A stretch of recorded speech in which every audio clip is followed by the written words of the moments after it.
after the flood, the population begins to grow again. Shem, Ham, and Japheth have children, and their children have children, and their children have children, and so on. And gradually the population grows. Well, one day the people gather together and they say, we don't want to scatter and be spread out. We want to stay together. And so they begin to build a city. The city is built with bricks, and at the heart of the city is a tower, probably one of those sort of ziggurat type constructions. And they have great ambitions for it. They want to build a tower that will reach into the heavens. Something that will stand out on the landscape, something that will indicate that they are reaching up to the gods. Notice the echoes of the temptation in Eden, that if Adam and Eve were tempted to try and become like God, there's a sense here that they want to be up there with God, to be on an equal footing when they offer their sacrifices at the top.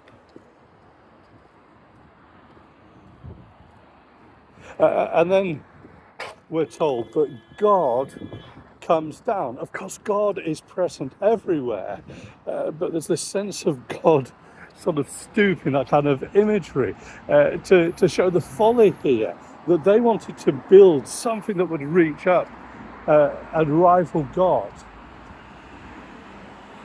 But God has to come down to inspect their pitiful small work.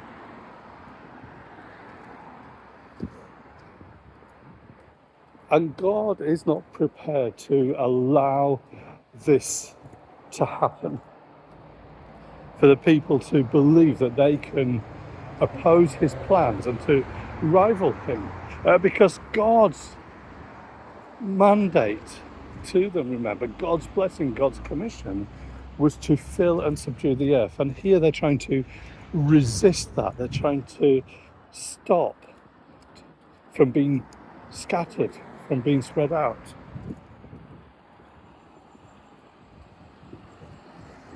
And so we're told that God confuses their language, that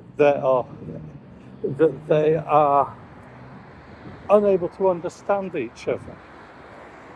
And so the result is that they are scattered, that they are forced to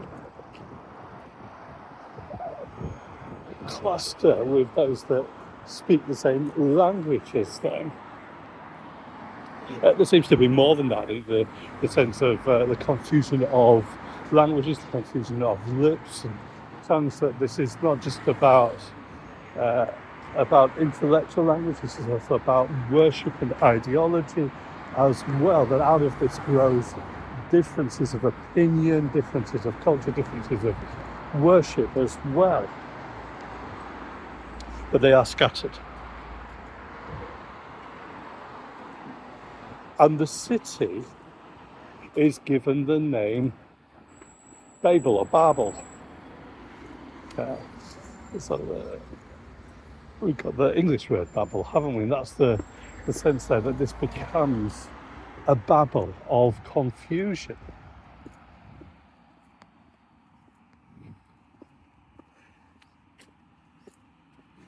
We're meant to identify the city with Babylon, whether this is a precursor to the future city of Babylon, or whether we're just meant to associate the events there with the future city of Babylon. There's a bit of wordplay here, because in the name Babylon has the idea of it being the gateway for the gods. And obviously there's an element of that with the tower.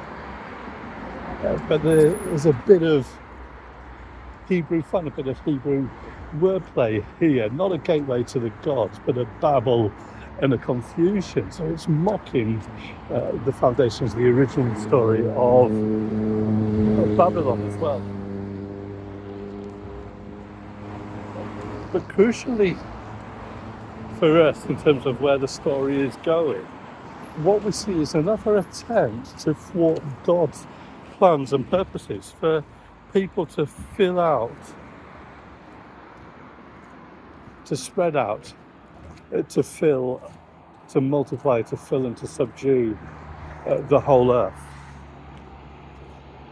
So that the whole of creation will be filled with God's glory as people will worship him. And there's that resistance to it as well. And that means that we see God's judgment here as being both a curse, judgment, the confusion of languages, but also as blessing, as God makes sure that his plans are accomplished, that they do spread out, because that's what they are meant to do. And that's a frequent image through the Bible, isn't it? Adam and Eve exiled from Eden, judgment, but also God's intention that they would move out, that they would spread out and fill the earth. But no, they're not doing it quite in the way that was originally purposed, originally planned. We see as well in the New Testament the way that God uses persecution to make sure that his people don't become comfortable, and forces them out of Jerusalem to obey that great commission to go into the whole earth, starting in Jerusalem, then moving to Judea, to Samaria, and then out to the ends of the earth.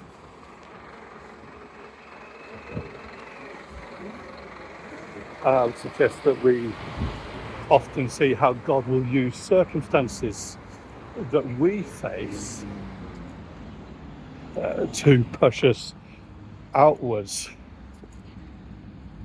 Sometimes God will bring persecution that means that a church cannot continue in one place, and that the people have to move, and that is then meant to take the gospel with them. Sometimes he uses challenges and things in our own life to move us on to new things.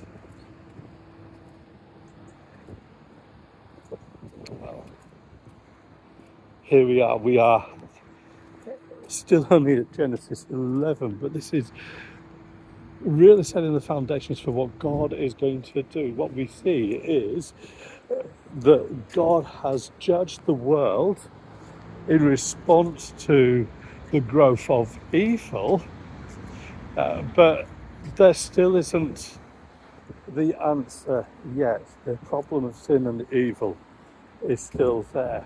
And out of this, God is going to, in Genesis, is going to focus in on one person and one family that will go into one nation, God's people.